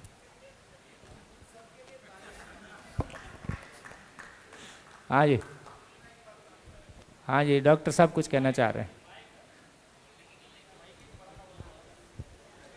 गुड, हाथ उठा दीजिए। हाँ, मैं बिल्कुल, जो सुनील भाई ने बात कही विज्ञान और अध्यात्म को लेकर, तो थोड़ा माइक सामने ऐसे। आध्यात्म को लेके जो बात सुनील भाई कह रहे थे, मैं उसमें थोड़ा विज्ञान वाला पुट डालना चाहूँगा। अभी आप जब जीवन पुंज का चित्र जैसा आपने बना के दिखाया, तो विज्ञान में भी काफ़ी शोध हुआ है चेतना को लेकर। और मैं इसमें सभी साथियों का ध्यान चाहूँगा कि फ्रांसिस क्रिक एक बहुत बड़े वैज्ञानिक हुए जो जेम्स वाटसन के साथ डीएनए की डिस्कवरी की है। जो डीएनए का डबल हेलिक्स स्ट्रक्चर है, उसको उन्होंने सन 1952 में पहचाना और इसके लिए उनको 1958 में नोबेल प्राइज़ मिला। बाद में फ्रांसिस क्रिक के मन में बात आई कि डीएनए तो मैं समझ गया, लेकिन ब्रेन कैसे काम करता है। तो उस पर उन्होंने करीब 25 साल तक शोध किया और प्रतिदिन वो कुछ लोगों से मिला करते थे और फिर ये समझने की कोशिश करते थे कि इस व्यक्ति का दिमाग कैसे काम करता है। और 25 साल के शोध के बाद उन्होंने किताब लिखी। वो किताब है एस्टॉनिशिंग हाइपोथेसिस। ये किताब 1994 में पब्लिश हुई। उस किताब का जीस्ट ये है, वो लिखते हैं कि मैंने 25 वर्ष ब्रेन कैसे फंक्शन करता है इस पे शोध किया और हजारों लोगों से मिला, और इन सब पे मेरा एक निष्कर्ष है कि ब्रेन सेल्स के भीतर में कोई ऐसा स्थान है जो सिग्नल्स को कलेक्ट करता है और वह स्थान शून्य है। उसने एक शब्द दिया वाइड, VOID। वाइड का अर्थ खाली स्थान या शून्य है। तो बोले उस शून्य स्थान से कोई सिग्नल ब्रेन सेल्स को जाता है और उससे ब्रेन एक्टिवेट होता है। तो उनकी इस हाइपोथेसिस को लेके दुनिया भर में काफ़ी विवाद हुआ कि एक इतना बड़ा नोबल साइंटिस्ट कैसे अजीब तरह की बातें कर रहा है। उन्होंने आखिरी में एक रिकमेंडेशन दिया कि साइंस को कॉन्शियसनेस पर रिसर्च करना चाहिए और कॉन्शियसनेस को लेकर एक अलग से इंस्टीट्यूट बाद में लंदन में स्थापित किया गया। फ्रांसिस क्रिक की मौत 2004 में हुई और 2011 में वो इंस्टीट्यूट बना और आज उस पर बहुत बड़ा शोध चल रहा है। इसी के साथ साथ एक भारतीय मूल के वैज्ञानिक चंद्रशेखरन ने अमेरिका में शोध किया कि ब्रेन किस तरह से फंक्शन करता है और उन्होंने अपने शोध में पाया कि पूरे शरीर में माइक्रो न्यूरॉन्स नेटवर्क होता है। तो माइक्रो न्यूरॉन्स का नेटवर्क सिर से लेके पांव तक सब तरफ व्याप्त है और उससे तत्काल सिग्नल मिलता है। मैं कहना चाहता हूँ कि 2 बड़े शोध हुए हैं जो लगभग छू से रहे हैं जो जीवन की बात आदरणीय नागराज जी ने कही है।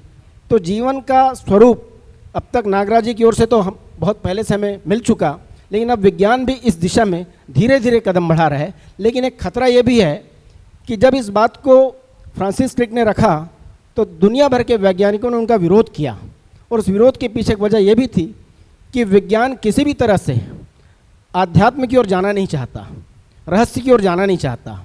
दूसरी बात यह भी है, इसके नाम से विज्ञान में जो एक बहुत बड़ी दुकान चल रही है वैज्ञानिक प्रयोगों को लेकर, अनुसंधान को लेकर, उस पर जो एक विज्ञान एक बाजार के रूप में खड़ा हो चुका है, उस बाजार पर भी एक खतरा दिखाई देता है। इसलिए बहुत सारे वैज्ञानिक फ्रांसिस क्रिक के खिलाफ थे। बहुत बढ़िया, धन्यवाद। बहुत बढ़िया।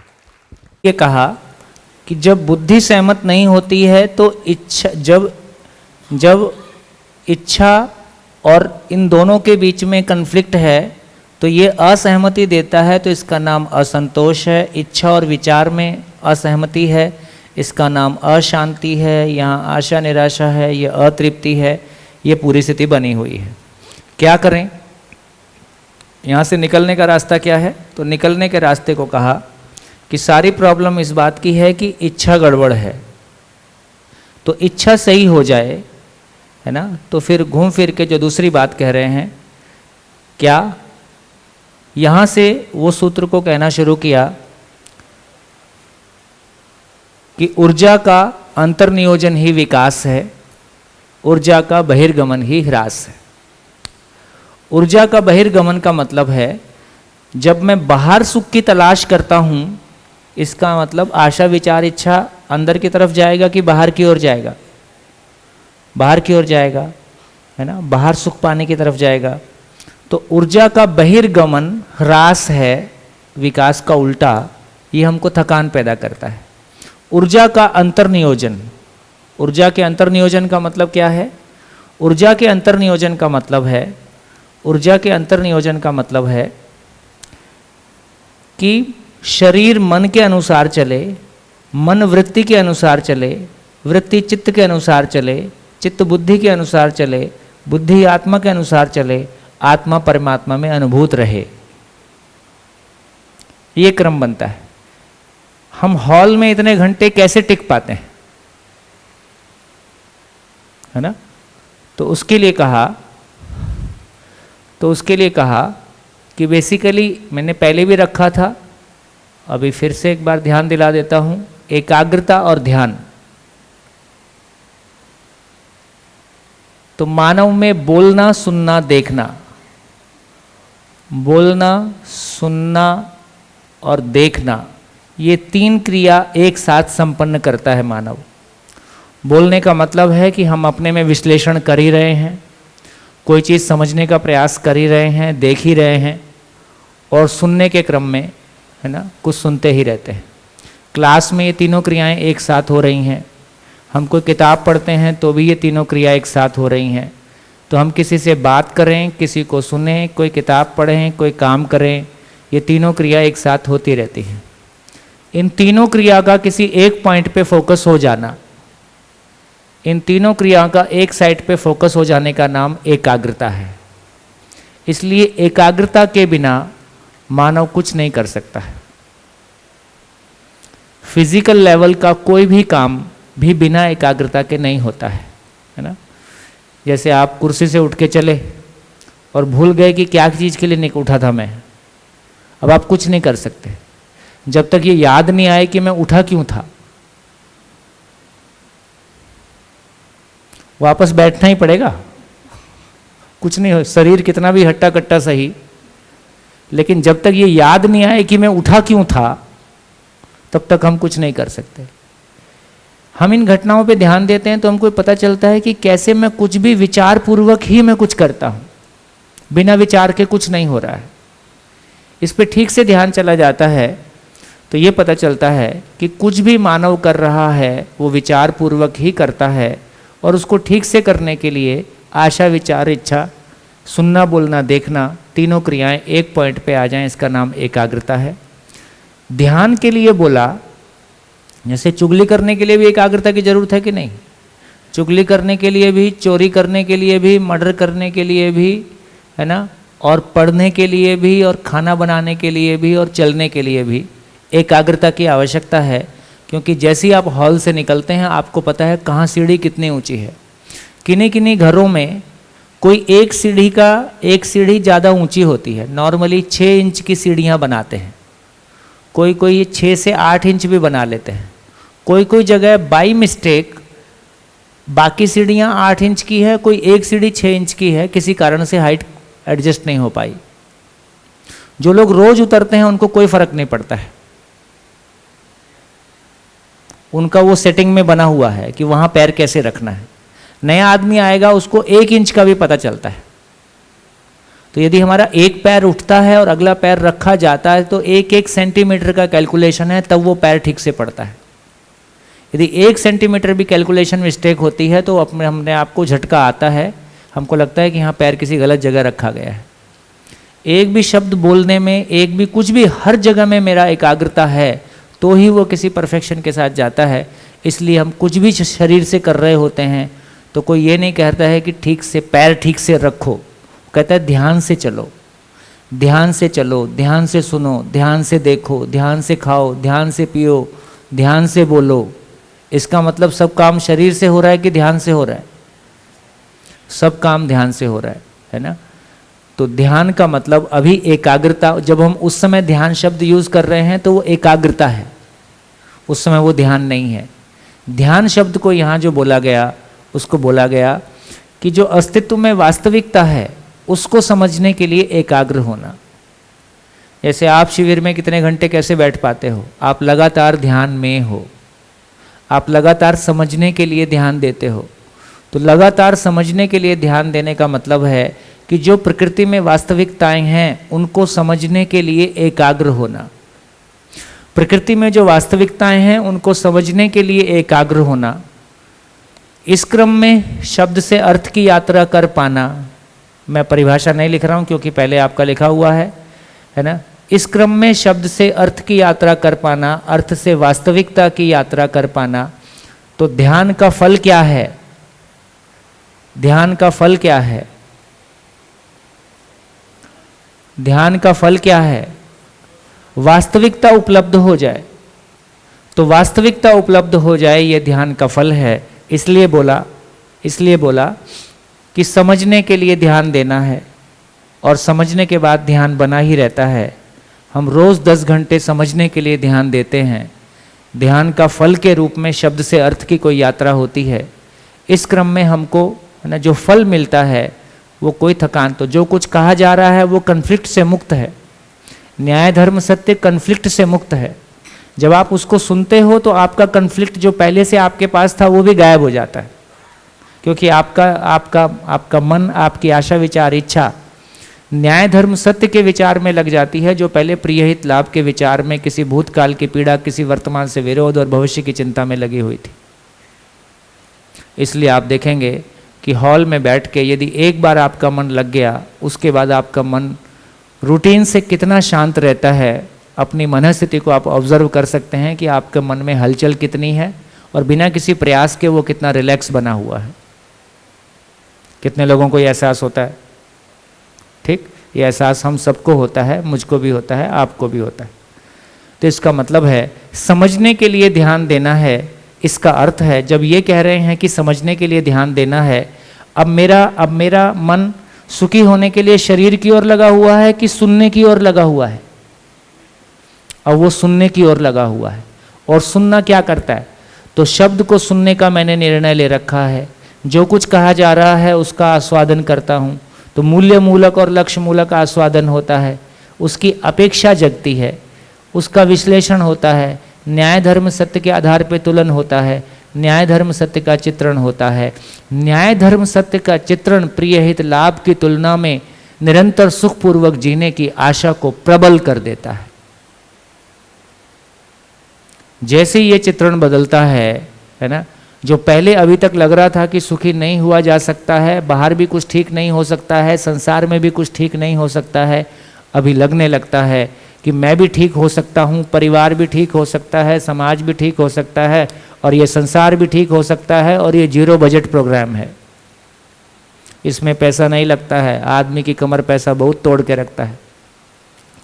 हम लोगों ने जॉब छोड़ के जब संस्थाओं के साथ मिलके काम किया है तो किसी भी संस्था में गए वहीं पैसे का बोलबाला है ना। या तो बड़े पदों से रिटायर हुए लोग वहाँ के ट्रस्टी हो जाते हैं, है ना। अंततः यही समझ में आता है कि भैया पद और पैसे का बोलबाला है ना। समस्याएं सॉल्व होती दिखती नहीं है। और जो पैसा देता है, जो उसको बजट करता है, चाहे कोई चैरिटेबल ऑर्गेनाइजेशन है, चाहे कोई फंडिंग ऑर्गेनाइजेशन है, उसकी इच्छा भी हमारे लिए नियम बन जाता है। वो कहता है देख लेना ऐसा हो जाए तो। अब हिम्मत थोड़ी है हमारी ऐसा ना करें तो। वो तो इतना ही कह के जाता है, बस देख लीजिएगा ऐसा हो जाए तो।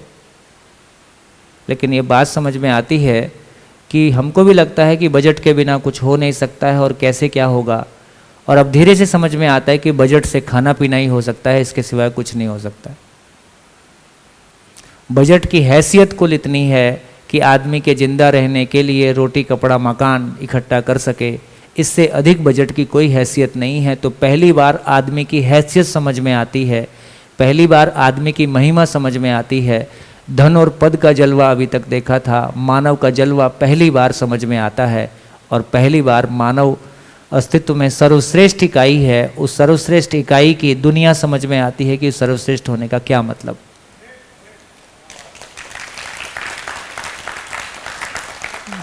झेला हुआ है ना, तो झेलने से आदमी का जीरो बजट प्रोग्राम, पूरा संसार सुधर सकता है जीरो बजट में।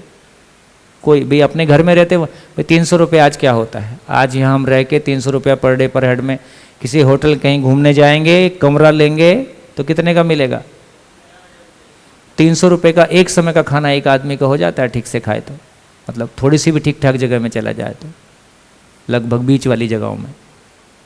तो दोस्तों आज हम 300 रुपये में किसी एक जगह में रहना खाना पीना सब कुछ कर रहे हैं, हमारी कोई हेडेक नहीं है, है ना।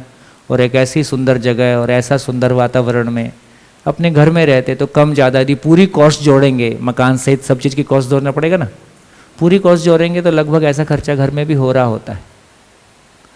तो इस रूप में हम पाएंगे कि तो पहली बार ध्यान समझ में आया, पहली बार अब ध्यान करना है कि ध्यान देना है। तो पहली बार समझ में आया कि ध्यान करने का मतलब है कि ध्यान में बैठ के मज़ा आता है, बाकी समय तो मज़ा आने वाला नहीं है। तो इसलिए उतनी देर के लिए रिलैक्स हो जाना, उतनी देर के लिए विचारों की उलझन शांत हो जाना, उतनी देर के लिए थोड़ा रिफ्रेशिंग लगना, ये एक बात है। लेकिन फाइनली जीना तो मुझको 24 घंटे परिवार के साथ है, समाज के साथ है, पॉलिटिकल सिस्टम के साथ है, बाजार के साथ है। अंततः इन सभी जगहों में सामंजस्यपूर्ण जीने के लिए तो पता चला कि समझने के लिए ध्यान देना है, समझने के बाद ध्यान बना ही रहता है। तो ये पूरी प्रक्रिया कुछ भिन्न हो जाती है, ये पूरी प्रक्रिया कुछ भिन्न हो जाती है। थोड़ा गहरे से मन लगाएंगे, है ना, तो हमको बेहतर और समझ में आएगा। तो धीरे से ये हमारा ध्यान चला गया कि अब तक मन कहाँ जा रहा था सुखी होने के लिए? शरीर की तरफ जा रहा था। अब जब हॉल में बैठे शरीर की तरफ जाता है कि किधर जाता है? अब मन शरीर की तरफ नहीं जाता है तो आस्वादन तुलन में समर्पित हो जाता है और तुलन साक्षात्कार में समर्पित होने लगता है। तो जो बहिर्गमन हो रहा था बाहर की तरफ वो तुलन में जाने लगता है। तुलन की कोई स्थिति बनने के बाद वो साक्षात्कार में जाता है, साक्षात्कार की कोई स्थिति बनने के बाद चित्त बुद्धि में जाता है, आत्मा में जाता है और परमात्मा में जाता है। बढ़िया, नमस्कार। मेरे को लगता है कि इस शिविर के लिए इतना काफ़ी है जीवन क्रियाओं को लेके, क्योंकि अभी जहाँ चल रहे हैं उस पर थोड़ा सा हमारा अधिकार ज़्यादा बन जाए। मानव व्यवहार दर्शन, जीवन विद्या एक परिचय, है ना, और आप अध्ययन बिंदु, ये तीनों बुक्स उपलब्ध हैं, है ना अजय भाई? ये तीनों बुक्स उपलब्ध, नाटा जी हैं, ये तीनों बुक्स आप लोग खरीद लेंगे, सभी के लिए कंपलसरी है ना? हाँ हाँ, अध्ययन बिंदु परिचय, अच्छा, मानव दर्शन नहीं मिली है, आउट ऑफ प्रिंट है। अच्छा अच्छा, तो फैमिली दी टेक दे दे, ऐसा हो तो फैमिली दी टेक एक दे दे। हाँ ये ठीक, ये ठीक है। सभी बुक्स इंटरनेट पे हैं और फ्री ऑफ कॉस्ट डाउनलोड की जा सकती हैं ना। किसी को आवश्यकता होगी तो उस तरह से भी आप चल सकते हैं। ठीक हो गया? उपयोगी रहा? ये ठीक रहा है ना? बढ़िया रहा, बढ़िया रहा। तो मेरे को लगता है कि अब एक बार थोड़ा सा समराइज कर लीजिए, है ना।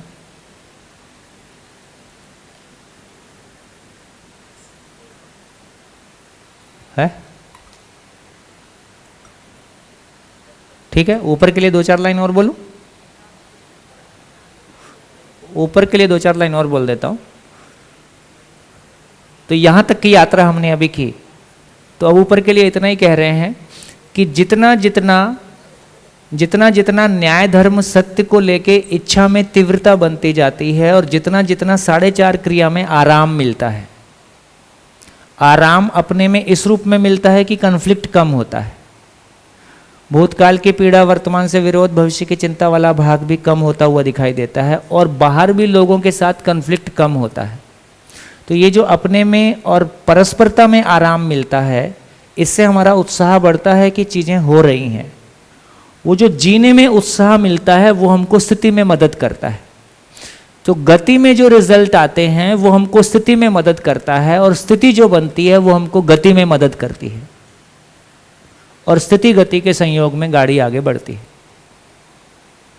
इस क्रम में है ना, चित्रण में न्याय धर्म सत्य का अर्थ समाहित होना, अर्थ का वास्तविकता की पहचान करना, वास्तविकता का बुद्धि में स्वीकार होना, बुद्धि में जो स्वीकार हुआ उसके आधार पर जीने का संकल्प होना, जीने के संकल्प के आधार पर अपने जीने का स्वरूप सजना, जीने के स्वरूप के आधार पर चित्रण अब चिंतन के अनुसार चलना।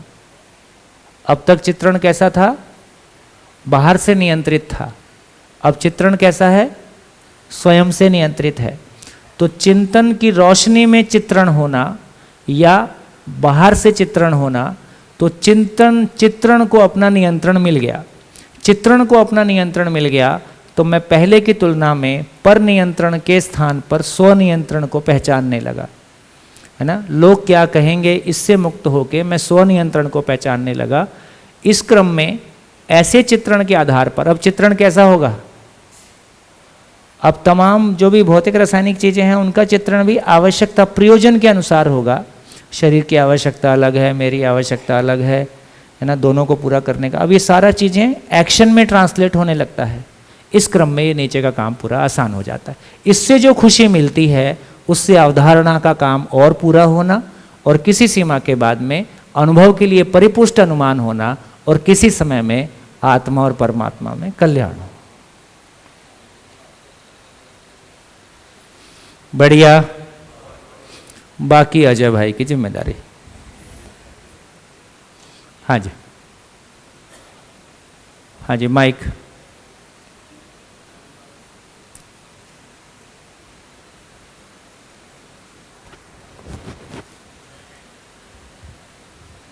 हेलो, मैं जो थोड़ा सा समझा हूँ, जो उस भाई ने प्रश्न किया था चित्त वृद्धि निरोध के बारे में, तो जब आप न्याय धर्म सत्य के ऊपर आते हैं और प्रिय हित तुलन कम हो जाता है या फिर वो मतलब अपनी क्रिया ही बदल जाती है, तो एनडीएस पे हम ज़्यादा जोर देते हैं, तो जो चित्रण है वो कम हो जाता है और फिर वो परिपक्वता जब आती है तो चित्रण फिर वो बदलता नहीं है न्याय धर्म सत्य में, क्योंकि वो तो हमेशा बना रहता है। न्याय है या सत्य है या धर्म है, वो कोई बदलने वाली चीज़ नहीं है, तो इसीलिए विचार शून्य हो जाता है। अगर आपको कोई आप जलती हुई चीज़ को पकड़ते हो तो अपने आप हाथ हट जाता है, वहाँ आप कोई विचार नहीं करते, वो एक सत्य है।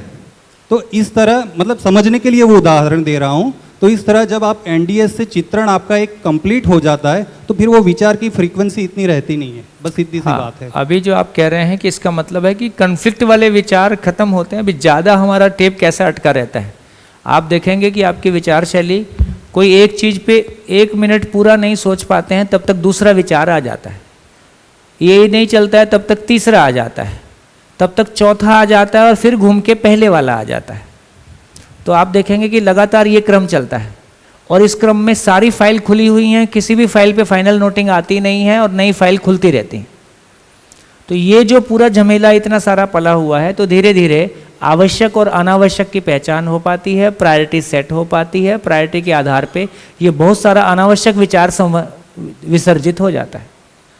तो वो क्या सोचेगा और वो क्या करेगा और वो आगे निकल गया, मैं पीछे रह गया और हम साथ में शुरू किए थे, मेरी योग्यता उससे ज़्यादा थी, है ना। तो इतने भर दुनिया भर का इतना सारा झंझट है जो साथ में चलता रहता है।